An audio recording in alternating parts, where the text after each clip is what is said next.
my thanks to the Metro Council for boosting funding for this program even further. This budget invests in Nashville Strong Babies, getting customized health care for moms and infants so more babies reach their first birthday, and so do their moms. This is important work. Unfortunately, Tennessee has the highest maternal mortality rate in the nation, and part of the reason is a lack of access to health care. Nashville Strong Babies ensures that any expecting parent in Nashville and Davidson County gets customized health care for them and their baby from pregnancy through the baby's first birthday. This will save lives. The budget staffs an idea we discussed on the campaign: a standalone Department of Waste Services to handle our trash and recycling. Metro Council approved the new department at their last meeting, and this budget funds it. Director Thurman and her team are up and running and now growing. They're already showing greater reliability in the services this new department will provide, and we're excited to see the new department get fully and finally established. Keeping Nashville a safe and welcoming city is a core responsibility of the local government. The budget invests in both the community and emergency response resources necessary to deliver on a safe community. To bolster school safety, the budget funds 23 additional school resource officers. It also funds safety technology for our schools. When you put together the funding for mental health, safety ambassadors, safety technology, more SROs, our new Office of Youth Safety, and more summer programming for young people, you can see how truly the budget invests in safety for our children and youth. The budget makes significant investments into one of the fastest growing areas of the city, Southeast Nashville, with the addition of a new fire truck company, as well as the operational needs associated with opening the new Southeast Police Precinct later this year. We're expanding the Nashville Fire Department's REACH program to pair additional fire and medical units with mental health clinicians. It also makes permanent MMPD's new Flex unit to respond to areas of greatest need around the county. We've seen the tremendous burden our first responders carry in the last few weeks with the response on the job at CMA Fest, a downtown fire, keeping people safe outside a federal arraignment proceeding, and at rallies and marches the next day. Nashville first responders deserve recognition for keeping all of us safe and caring for us when we need help. Helpful throughout all those scenarios has been that new Flex unit, the D detail, and this budget invests in continuing their work as a force multiplier. They currently handle 20% of the total calls for service, and their work is helping precincts across the city keep neighborhoods safe. This work will also save lives. And lastly, there's one item in the budget that weaves together with everything we just talked about: housing. We are making our largest ever commitment of local funds to housing affordability with this budget. It's the first year of a fiscal commitment to implementing Metro's portion of the Unified Housing Strategy. The UHS gives us the data and tools to find room and funding for 90,000 homes over the next decade. It will take a unified approach to accomplish this, and we're putting our money on the table today. This $45 million investment takes advantage of new approaches indicated by the UHS with investments in rapid rehousing and permanent supportive housing for people experiencing homelessness, anti-displacement work, like funding for needed home repairs for older adults, and a continued investment in the city's Barnes Housing Trust Fund and an expansion of MDHA's residential payment in lieu of taxes program to incentivize construction, rehabilitation, and preservation of affordable homes. My office will also add a housing coordinator to align the work across various departments, agencies, and the public and private sectors. We know implementing this community improvement program involves adjusting property taxes. It's also an appraisal year, and most Nashvillians have seen property values increase. We're setting the lowest tax levy in Metro history, and even so, we know many Nashvillians will pay higher overall taxes.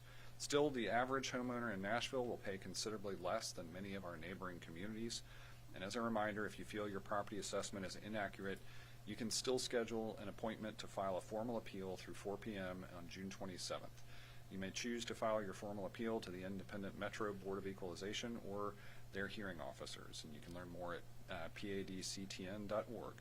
I want to again share my appreciation to the Vice Mayor, the Budget and Finance Chair Delicia Porterfield, Vice Chair Quante Toombs, and other members of the Metro Council for successfully responding to what they heard during the public hearing on the budget, from their departmental hearings, and in multiple workshops focused on the budget process.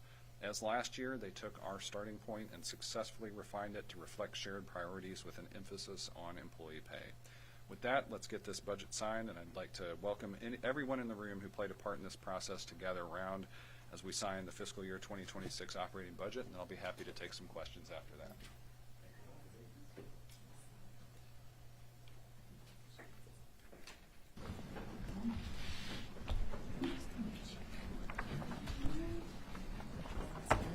sign a couple here. Here's the photo on the first one.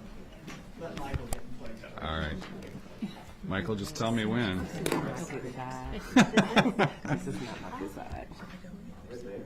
All right, here we go. We got another one to do, so.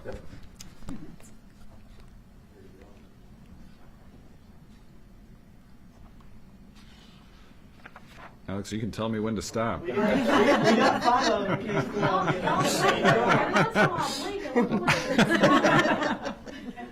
see some staff in the room who are not up there.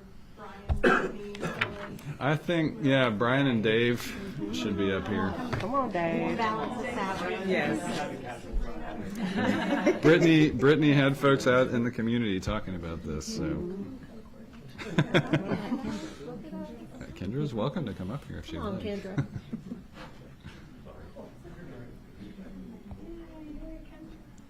Kendra has a lot of stuff that is represented in the budget, Yes, but that's fortunately what I was has like, dedicated Kendra. funding elsewhere. All right, ready? 1, 2, 3. And I see Michael clicking away. So All right, I'm going to do one more, Michael. There might be a mayor to look up while you're signing. Okay, There you go. I'm doing my best. It's going to be a sloppy signature. Stop writing, no, All right, thank you, everybody. And we're happy to take some questions. Madam Chair, are you willing to answer some questions? Okay. And Janine, are you and your team available if people have questions? Yes, they have to What you said. come on, Lane. Unless you don't want to. All right, Austin. You talked about this a little bit earlier, but just circling back on the point. In the lead up to last night's meeting, you and others spoke on more than one occasion, including today, about how there's a recognition that while the budget proposal and the substitute proposal came with Nashville's lowest ever property tax rate, and still effectively be a tax hike, there's some things to that accompanying record rise in property values. And you spoke about this briefly earlier, but I was just curious if, from your perspective, or from yours as well, Chair Porterfield, there's any message that you have for Nashvilleians who are maybe feeling a little burned after last night's meeting? Well, I think here's a piece of good news, and we expect this to continue. I know that it's always uncomfortable to look at changes to household finance where any particular line item in cost goes up, whether that's groceries or your property taxes as a part of how you're paying for rent or mortgage or what have you. But I've also been really refreshed throughout the year to hear people talk about more effective snow removal than they've seen before. Response to Hub Nashville requests being more meaningful. Just generally high quality government services. I've heard so many people through last summer and heading into this summer speak so favorably about the scholars portfolio at Metro schools. I've certainly heard from Metro employees eager to take advantage of a new pay plan, and the number one concern I hear from people is the overall concept of housing affordability. And so when we spread this cost more broadly, we can put targeted resources into scenarios that allow thousands of people to better afford to be in the city. And so I think we want people to see and feel the way these investments play out in the community improvement program. And so I've been very encouraged to hear people experiencing improvements in city services, and we think this budget primarily as continuity and some narrowly targeted investments is going to let us continue that, and I'll invite Chair Porterfield to offer other thoughts. Thank you for that. I think one thing that we've continued to say is that we want to balance making sure that Nashvilleians have the services that they are paying for while also keeping our tax dollars as low as possible.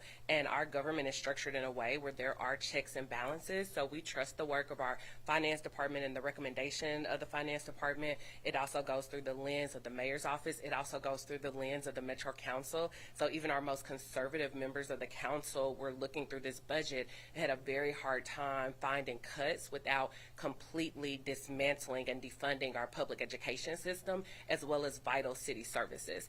So, again, unfortunately, no one really loves the idea of paying more in taxes, but we are very thoughtful.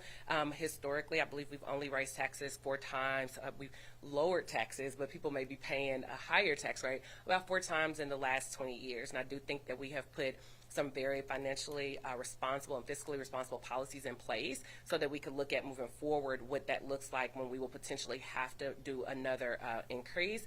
We are looking at increasing the amount, increasing how frequently we are doing our property assessments so that when we do have to look at increases, the increases won't be as steep. So again, we are being as fiscally responsible as we can when we are looking at these increases, but we also have to balance that with providing the needed services for our constituents. And Austin, I think the final reflection on that Councilmember Porterfield hinted at is, if you are paying higher property taxes, it is because your property went up in value, right? And so I think as a homeowner, you know, I'd say from my perspective, I'd rather see that asset appreciate than not, and I think that's another part of it. Also, last year, we asked across the board for reduced spending from our metro departments, and you could tell that they were starting to feel pinches and that we were at that risk of this rate reflects effectively the 5-year impact of inflationary pressure on the cost of governing, and we'd all have to share in that as a city. Stephen? Councilmember Johnson said that Metro as a whole did a good job of using the one-time federal funds for one-time programs or offerings, but that schools had not done that, and a big part of your increase this year was to kind of bring those into the budget. Do you agree with that analysis? Do you think schools did anything wrong in spending that stuff on stuff that would have to continue?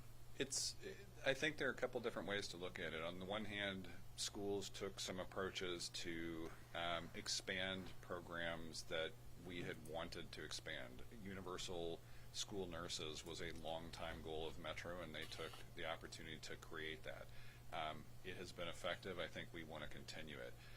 One way or the other, if it had been one-time federal funding or not, if we had wanted to achieve those goals, we were going to have to find a moment to pay for it. I think what schools did in some cases was pilot some initiatives. Some of what they did was what we did in general government, where it was more of a one-time scenario, but we'll also have to absorb it. I mean, we were able to make very, very large one-time investments in housing, and specifically another companion one-time investment in homelessness mitigation. And as a city, we're going to not have that curve will come back down in terms of spending.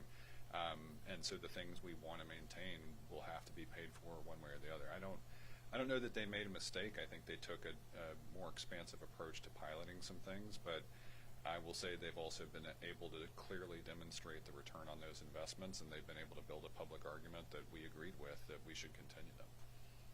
Nate? I have a process question on the school's budget. There were school board members who raised issue with the budget process and how late in the process they got detailed spending proposals from the district. When do you get detailed proposals, and do you think the school's budget process could be improved? You know, I'm sure any process could be improved, but I'd say that's probably a more relevant question for the school board and Dr. Battle. I'll say for our part, we had known even last year the relative cost of a one-year approach to ESSER-related programs that we hope to continue. So we approached this budget with that as our baseline, and we knew too that there were some estimates for things like textbooks, for the employee pay on the Metro school side. It wasn't as detailed, I think, as what our finance department produced for us to review, but I think we had enough of an estimate to say, here is what we can comfortably allocate to schools, knowing that they have their own independent budgeting process that goes before the school board. And Janine, I don't know if you want to say anything else. Sure, I'm happy to add. Metro Finance did work hand in hand with the school's CFO, Jorge Robles. And so we did work hand in hand. We started that process, very similar timeline to what we started all of the departments' process. They actually came and actually presented when we were going through the departments as well, and presented their estimates on what they would like to spend this year. So we actually felt like, from a finance standpoint, we really felt like it was a collaborative effort in working with schools. And then just real quick, Mayor, what are your metrics for how they're doing other than graduation rate? A lot of people take issue with graduation rate as a primary metric. What else do you look at to judge how the district's doing? We look at TVAS growth data where they've, they're 3 years deep into being a level 5 school district. I think we would look at overall enrollment because you'd want to be attracting people into a school district that's succeeding. We look at third grade literacy. I think we look at where those important test metrics are, but I think these are also things that Metro Schools looks closely at. Yeah. The loss of COVID and other federal funding is definitely seen in this budget. Are there anything that was cut from the budget, specific programs that could not be included because we're not having that funding? Well, I'd say even before we close out fiscal year 2025, one of the shocking impacts of DOGE era cuts from the federal level impacted Metro employees where we lost some jobs suddenly through the Metro Public Health Department. I know Finance Director Reed and her team recommended an update to the fund balance policy this year that included budget stabilization to account for some of it. But if you look overall, there is a significant portion of recurring funding that has been a mix of state and federal programs that we include in this budget. And there is some uncertainty. If you look at what is passing through Congress right now and has already been approved by the House, is going through reconciliation with the Senate at the federal level, we do have deep concerns about housing funding, infrastructure funding, various social services funding, education funding. We, just as we were talking about with Stephen, we will not be able to replace all those. And Janine, I don't know if you want to talk about how budget stabilization is a partial response to that. So we implemented a new fund balance policy this year. It was passed unanimously by the council. And with that, we incorporated what's called a budget sustainability tool in the budget. And it's anywhere between 1% and 6%. And it's really designed to act like a rainy day fund that will help buffer against any unexpected losses in terms of grants or downturns in revenues. As you know, the economy is a little unstable. Uncertainty remains in the macroeconomic environment, and so we really felt like adding this tool to be fiscally responsible was really important. The other thing I will add is it really helps in terms of our bond ratings. That is something that the bond rating agencies, when they come in and are evaluating Metro, they really rely heavily on that fund balance policy, and that resulted in an uptick in our bond ratings 2 years ago. We recently went through rating agencies again, and we were able to maintain our ratings, and so that was a real positive. Just last week, we actually went out and issued some water and sewer bonds, and because of our ratings, we actually saved Metro net present value over $6 million, and so that was a real win for us. So the budget sustainability tool is a really important tool that we put in place, and I really commend council for approving that unanimously. Let's do two more. Go to the back there. Hi, Karen Aguilar, Fox 17 News. Karen. Do you believe that posting the names of federal immigration officers endangers them?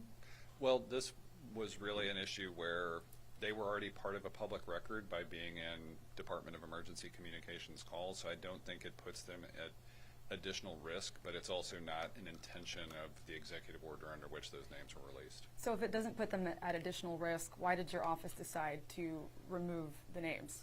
It wasn't an intentional process. We've had primarily using local departments. We've had multiple people whose names have been there, but again, this is something new. We're reviewing it. We've obviously had some concerns from DHS about release of those names.